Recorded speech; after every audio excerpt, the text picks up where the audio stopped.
ताज़ा बर्फबारी और बारिशों के बाद दर्ज हरारत में नुमाया कमी वाज़ेह हो गई है, जिसकी वजह से सारा कश्मीर जो है सर्दी की शदीद लपेट में आ गया है। क्या रहेंगे मौसम के मिजाज, इस पर बात करने के लिए हमारे साथ मौजूद है माहिर मौसमियात ब्रह्मपाल जी। सर खैर मकदम, आपका जानना चाहेंगे कि अभी मौसम के मिजाज कैसे हैं और फ्यूचर प्रोडिक्शंस क्या है। जी बहुत बहुत शुक्रिया। जैसा कि हम आपको पता ही, हमने एक एडवाइजरी इशू करी हुई थी 10 से लेकर 16 तक लाइट टू मॉडरेट रेन, ब्लिक, थंडरस्टॉर्म, लीक स्नो होने के चांसेस हैं। तो ऐसा हुआ है, लेकिन कल से इसकी इंटेंसिटी थोड़ी बढ़ी हुई है। कल से आज तक अभी हमने देखा कि मोस्ट स्टेशन पे मॉडरेट रेन हुई है। बनिहाल एरिया में 44 मिलीमीटर हुई है, काजीकुंड सेक्टर में 47.4 मिलीमीटर रेन हुई है। अभी अभी हमारे पास रिपोर्ट है कि थोड़ी सी स्नो भी हुई है प्लेन एरियाज में। तो हिली एरिया में तो स्नो तो हो ही रही है, गुलमर्ग वगैरह, पहलगाम एरिया में, सोनमर्ग एरिया में, साधना टॉप पे कहीं कहीं मॉडरेट स्नो भी हुई है। तो ऐसा है, आज तक जो है, आज फोरनून तक जो है इसकी इंटेंसिटी बड़ी रहेगी, उसके बाद इंप्रूव होना शुरू हो जाएगा। 16 को आइसोलेटेड टू स्कैटर रेनफॉल होने के चांसेस हैं।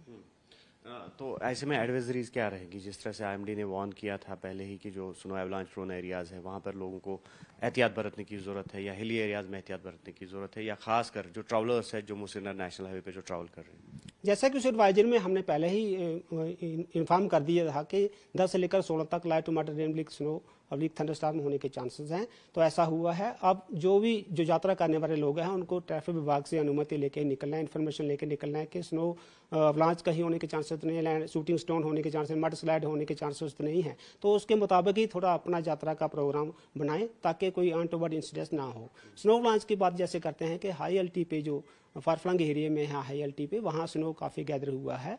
तो यूं ही थोड़ा सा टेम्परेचर राइज होगा तो स्नो अवलांच होने के चांसेस बनते हैं। तो इसके लिए अननेसेसरी जो पब्लिक है हाइट पे ना जाएं, अकेले ना जाएं, थोड़ा अननेसेसरी इसको अवॉइड करें कि अननेसेसरी घूमने की जितनी जरूरत नहीं है। थोड़ा 2-4 दिन के लिए आगे जो इंप्रूव रहेगा वेदर तो फिर चांसेस हैं कि घूम फिर सकते हैं, लेकिन फिर भी थोड़ा एहतियात बरतने हैं। सर वाटर लेवल में काफ़ी डिप हुआ था ड्राई सीजन के चलते, अब क्या लग रहा है आपको कि वाटर लेवल जो है उसमें कितना इंक्रीज होने की गुंजाइश है।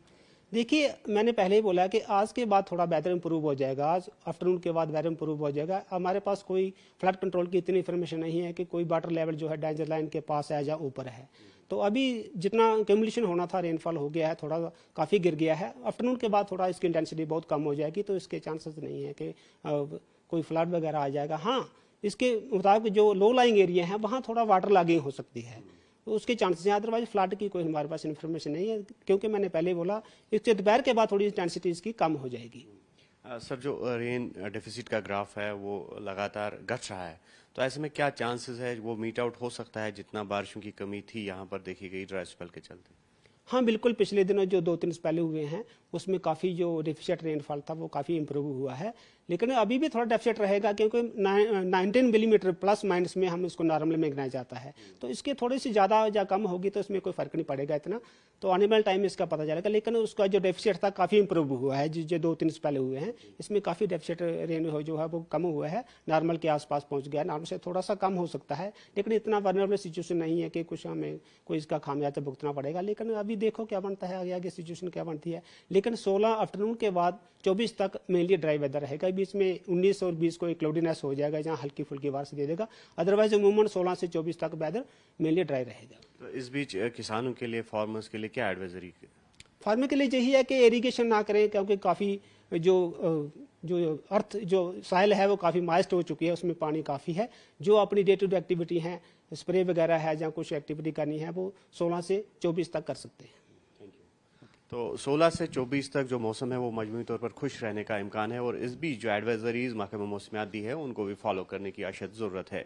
वहीब खान के साथ न्यूज़ 18 के लिए श्रीनगर से मुदस्सिर कादरी।